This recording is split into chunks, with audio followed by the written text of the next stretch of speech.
Welcome to chess, ladies and gentlemen.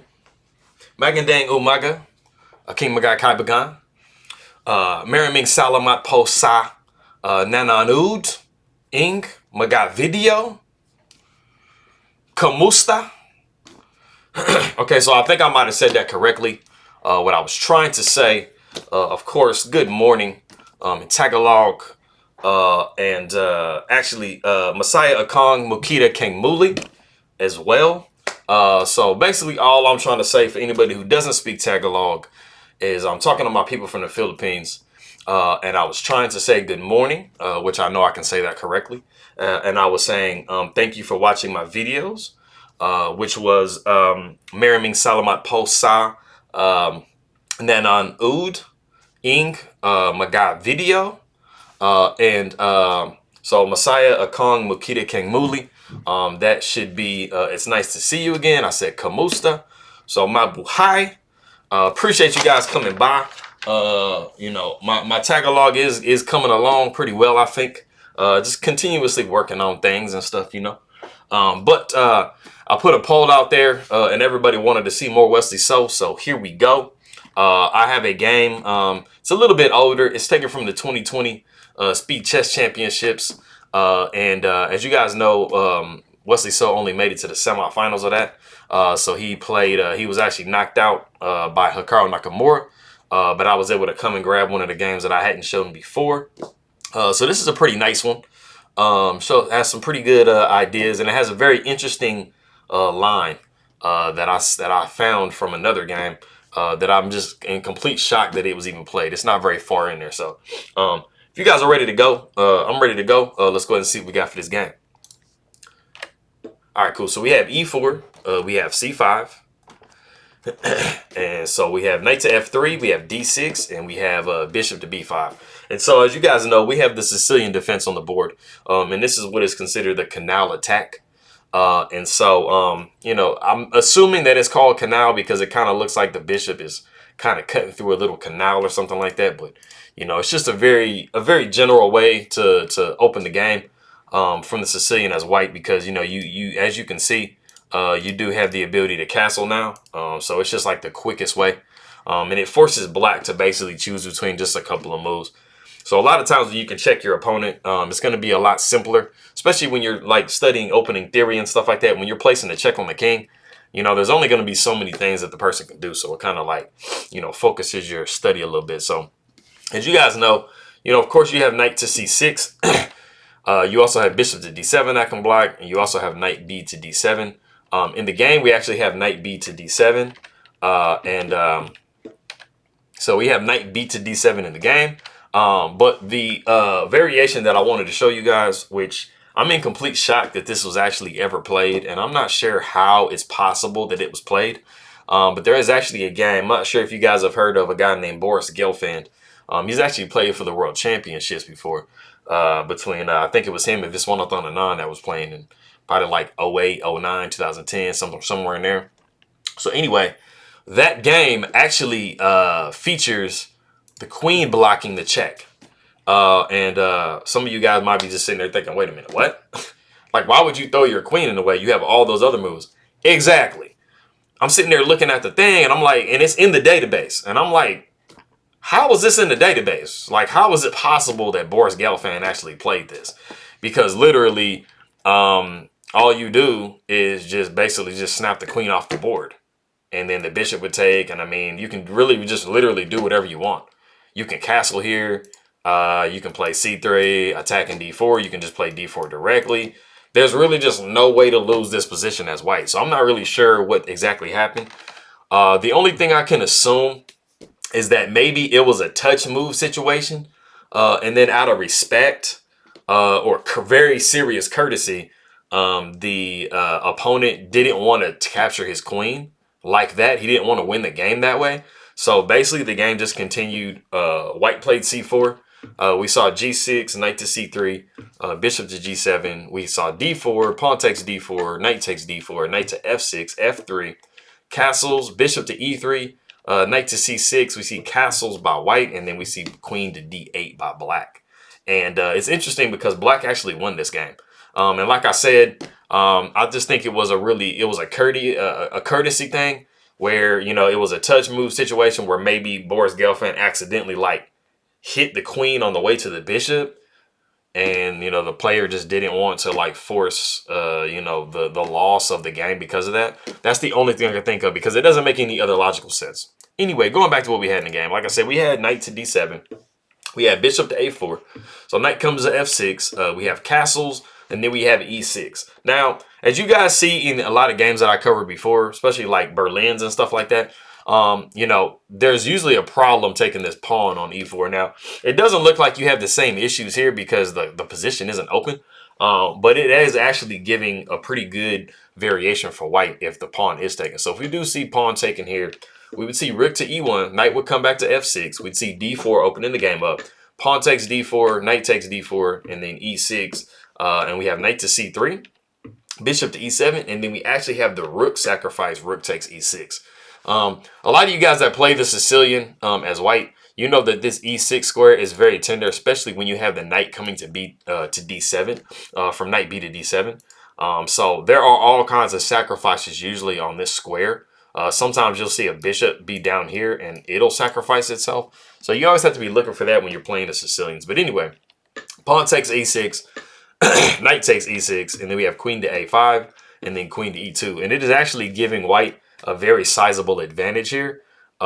It's really unclear. It's not like it's just completely winning, and you are down an entire rook for 2 pawns, which isn't really legitimate compensation. But if there's a way that you can try to like basically checkmate this king, then you can prove that it's legit. But like I said, we did have e6 in the game. After rook came to e1, we saw a6, we saw c4, bishop to e7. We have d4, pawn takes d4, knight takes d4. So as you guys are familiar with before, we had a Maroczy bind type of situation here with the pawns on c4 and e4. So it's pretty solid structure for white. So we see castles by black. We see knight to c3. We see knight to e5. Queen comes to e2. Queen to c7. We have bishop back to b3. Have to defend the pawn, of course. The bishop comes to d7. We have f4. Knight coming back to c6. And then we have bishop to e3.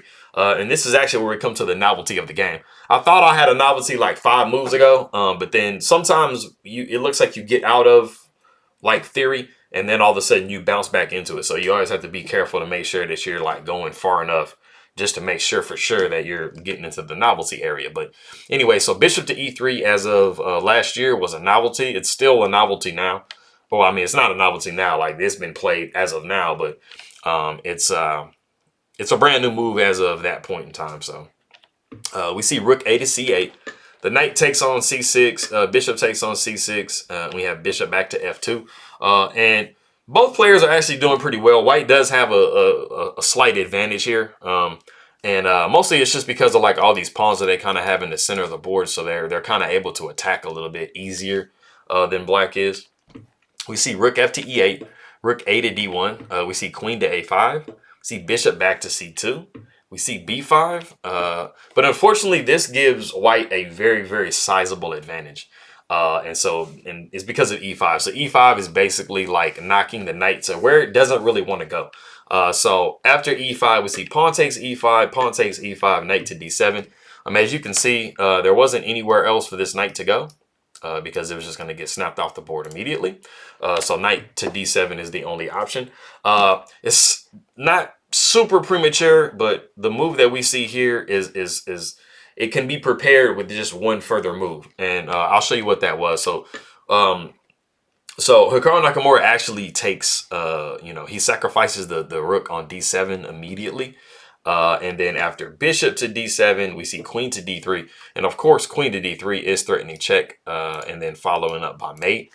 So we have to defend against that. So we see g6. But if we go back, if we just prepare the move, just one more move, after the knight comes to d7, we would see pawn takes b5, pawn takes b5, and then we would see rook takes d7. It's just a slightly more, it's not like crazy better, but it's just slightly more precise when you're going to go into that actual sacrifice. And then after bishop takes d7, you see queen taking d3, or queen to d3, threatening mate, g6, queen taking d7, and then after bishop to b4, we see bishop to d3, the bishop might take, pawn would take, queen would take, and then we'd see queen taking b5. And, you know, that's a really, really nice situation. A little bit better than what it ended up being in the game. So going back to what we had in the game, like I said, we did have g6 covering that checkmate.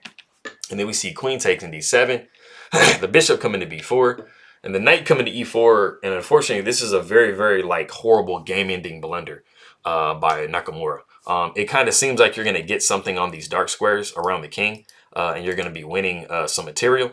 But it's actually setting up a nice little, you know, kind of check, forcing, you know, some really bad concessions as far as checkmate and stuff is concerned. So we see bishop takes e1, which was very legitimate.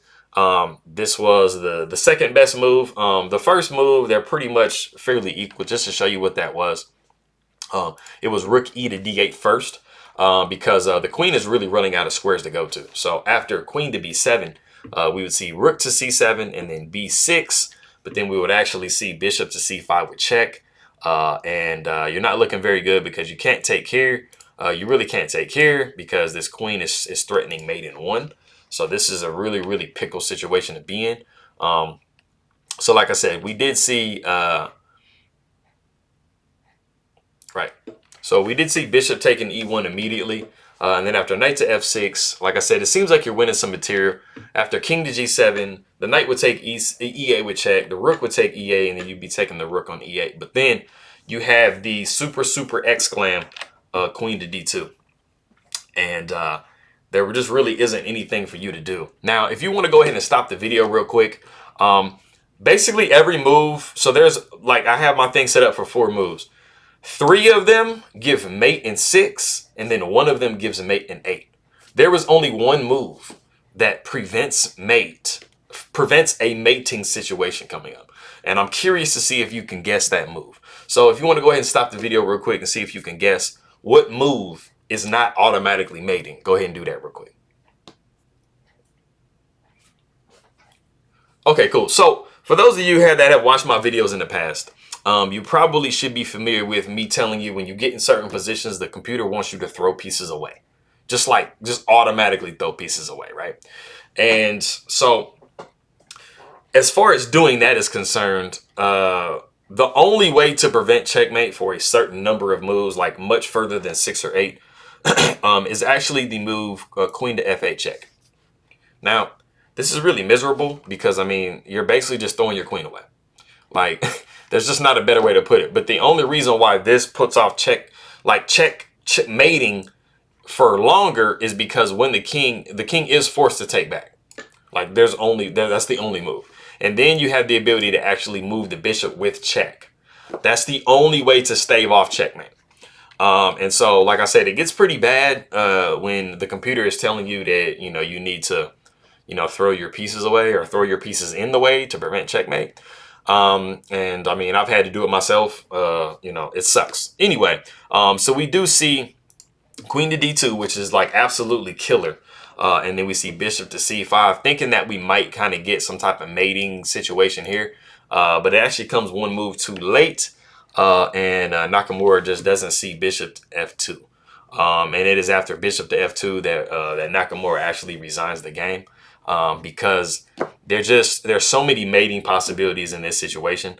If I just take you through just a couple, let's say you just automatically take back, or let's say, I mean, of course, if you move king to f1, that's just automatically mating there. If you take the bishop, it's mating because you're going to be checking on c1, and that's going to be forcing the bishop down to e1 because the king can't move. And then after queen takes e1, that's just mate. There's something else. This situation here, if you were to get into this situation, this is something that I wanted to kind of show you something else on, because this is a very common situation and it looks more familiar with what I'm about to show you now. So if I just made a bunch of random moves for both sides, of course we're not doing this, but most generally you would see this type of position here where the bishop has fianchettoed here. You know, the queen is going to be placing the king in check, and you have to move the bishop in the way because the king can't move over. So you would be seeing like queen to e1 with check, or you can also move king to d1 or queen to c1. But just showing you guys like you know, just the way that it looks visually, You know, there's been so many situations I've been playing people, and I'll place them and check on this back rank, and now they're gonna, you know, they have to move their bishop in the way, and then it's just checkmate, right? So that just kind of shows you, like, before, you know, as far as the bishop taking on f2, while that wasn't possible, queen coming to c1, you know, the bishop coming to e1 to cover, and then the queen would be taken with checkmate. So it's just a similar, like, pattern that you see and stuff like that. So that is the game. Let me see if I say this again correctly. Meraming Salamat Po sa Nananud Ing a King Maga video. Cool. I'm struggling through it, but I'm getting it and stuff. So I appreciate you guys very much. Mabu Hai, Pa'alam, Ingat Lagi. Appreciate you guys coming by, stopping through. And Wesley So is just from the United States, so that's English. So I appreciate everybody stopping by and taking a look at my video, and I will see you guys next time. All right.